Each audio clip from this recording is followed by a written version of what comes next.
Hey everybody, welcome back. I'm Alex. And I'm Sabrina. Hi again, and thanks for joining us for episode 11 of Building Better Relationships in Construction.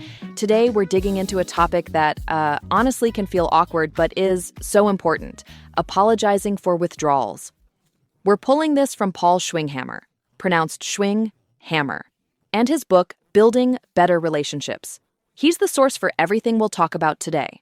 Right, so quick framing. In Paul's framework, relationships have a bank account, deposits and withdrawals. Deposits are the helpful things you do: clear communication, showing up on time, delivering quality. Withdrawals are the disappointments, delays, miscommunication, oversights. Today's episode is about how apologies can actually act as deposits to repair those withdrawals. That's so true. And the surprising thing Paul points out is that many pros avoid apologizing because they think it admits fault or shows weakness. They're afraid it'll get used against them legally or, make them look incompetent. Yeah, I see that all the time, but Paul reframes it. Apologies aren't about blame. They're about acknowledging impact. It's not who's at fault. It's something happened that hurt the relationship. How do we fix it? That switch from defending to acknowledging is huge. Exactly. And a well-timed apology is a deposit. Even a small, sincere line can calm a client who's worried.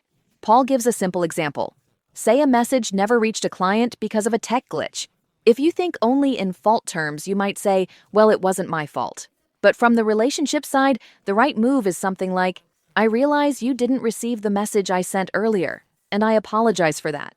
I understand how important keeping you informed is, and I'll double-check communications going forward. Short, not defensive, focused on their experience. It validates their feeling and promises action. That's the formula Paul highlights. Acknowledge the experience, apologize for the impact, and say how you'll prevent it next time. And, this is key, you don't have to admit technical or legal fault to show empathy. Another example Paul gives. A client worries there wasn't enough rebar in a wall. Instead of saying, I'm sorry we didn't use enough rebar, which could be dangerous, you can say, I apologize that this has caused you concern. I understand how important this is to you. Then follow it up with next steps. Inspection, documentation, whatever's appropriate. Yeah, that approach lowers defenses. It says, I see you. I value your worry, without inventing admissions. Clients want their concerns taken seriously. That emotional deposit goes a long way toward trust. Right. And then, of course, there are times you do need to own it directly. If you missed a deadline or misplaced an important document, Paul says, be explicit. I apologize for missing the deadline on that update. I take responsibility for that oversight, and am working to ensure it doesn't happen again. That kind of accountability is respected. People forgive competency lapses when they see honesty and action. Timing matters too. A delayed or grudging apology doesn't help much. Paul stresses promptness, sincerity, and intent. If someone's frustrated by a delay, don't say, well, it's complicated. Say, I understand you're disappointed with the delay, and I sincerely apologize for the inconvenience. I'm doing everything I can to get things back on track and will keep you updated. Short, empathetic, and corrective. And the pattern repeated over time builds resilience. If your team and clients see you consistently apologize when warranted and follow through, you create a culture of honesty and respect. Setbacks still happen. Construction is messy, but you've built a relationship balance that can absorb them. That long-term lens matters. Apologies are not a sign of weakness. They're strategic deposits. They protect your reputation, strengthen loyalty, and make future interactions smoother. A couple of practical tips from Paul to make apologies easier and more effective. 1. Practice short, plain language apologies. No disclaimers like, I'm sorry, but if. That if undercuts the apology. 2. Always pair words with action. Say what you'll do next. 3. Train your team so that apologizing appropriately becomes part of your company culture.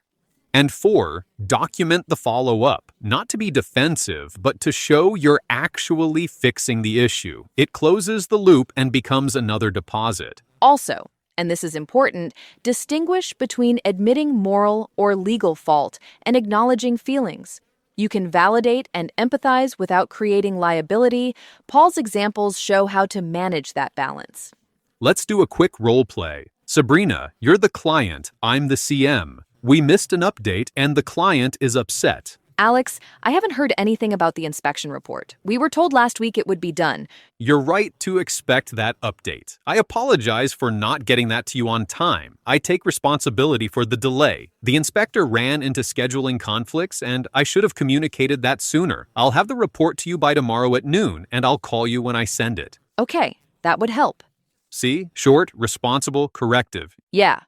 And the client leaves feeling heard and with a concrete next step. That's the whole point. Before we wrap, quick reminder. When you're tempted to dodge a simple apology, think of it as a deposit, not a loss. It preserves trust, it models humility to your team, and it keeps projects moving with less friction. Absolutely. And for listeners who want to dive deeper, remember, you can purchase your copy of the groundbreaking book, Building Better Relationships, a guide to enhancing the customer experience for home builders, remodelers, and construction managers by author Paul Schwinghammer on Amazon and Barnes & Noble in multiple formats. Nice.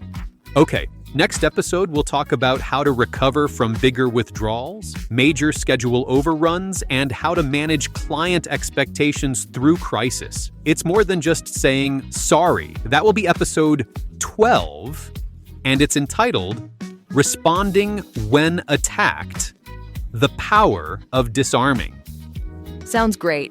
And we'll pull more practical scripts and examples from Paul's book. Thanks for tuning in. If you liked this episode, leave a review, share it with a colleague, and be sure to subscribe so you don't miss the next one. Thanks, everyone. I'm Alex. And I'm Sabrina. Take care and keep making those deposits.